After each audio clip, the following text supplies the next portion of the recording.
Candidates always say that they want to lower taxes. What have you done to lower taxes, and what will you do? What is rising inflation going to mean for next year's budget? How are you going to make up for it? How is your housing market going to impact an individual's tax burden? Kind of a lot of questions. There's a lot in that question. So, I've talked about my time on the school board and my votes every year against increasing the levy. Not only just to keep it flat, but also to reduce the levy. I was unsuccessful on the school board because I was in the minority, but I still kept pushing for that every year. So I couldn't reduce the levy, but I could then work on ways of making what the schools did more efficient. So when we were looking at construction projects, finding ways that we could do things more efficiently there, or when we were looking at bringing in new programs, finding ways to do them using existing resources rather than having to add and expand the government. And so that is the way that we reduce the cost of government, is looking for ways to do things more efficiently. And then we need to look at what programs the government has. If the government is doing something that the government shouldn't be doing, we need to stop. That's how you save tax dollars. You can't keep all of these programs and expect the tax bill to decrease. You have to look at what the government's doing. If it's not something that the government should be doing, we have to stop. That's how you fix the tax bills. Because you're never going to get enough efficiency and still keep the massive government that we have. Even cutting 10%, I think, is probably insufficient. I think we need to be working to cut more than that because our government has grown too large. The government is too large. That is why the tax bills are too large. We have to shrink the size of government to shrink the cost of government. We have to find ways to do things efficiently.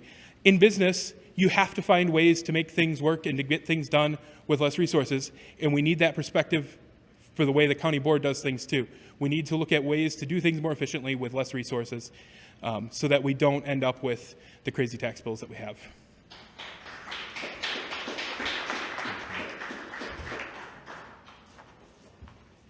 Ditto what Erik said. Running it efficient, but also getting the citizens involved. At a city level, county level, state level, it doesn't matter. You can't get anything done unless you have the people behind you. And that, as Erik's pointed out before with the school board, making it a video where you could see it in the comfort of your home, getting the folks engaged, letting them know what their elected officials are doing, let them know what the county government is up to. Be it good or bad, it should be open, and in order to get it to be efficient, we need to have the citizens be active, because if they just don't care about electing their officials and let them go willy-nilly, then you get that tax bill that you can't afford and say, adios, Illinois, we're out of here. I don't want to see any more people leave. I love this town, I love this county, and will do what we can to ensure that we can run it efficiently and cut those costs and start shrinking the government where it isn't got a noose around your neck. Thank you.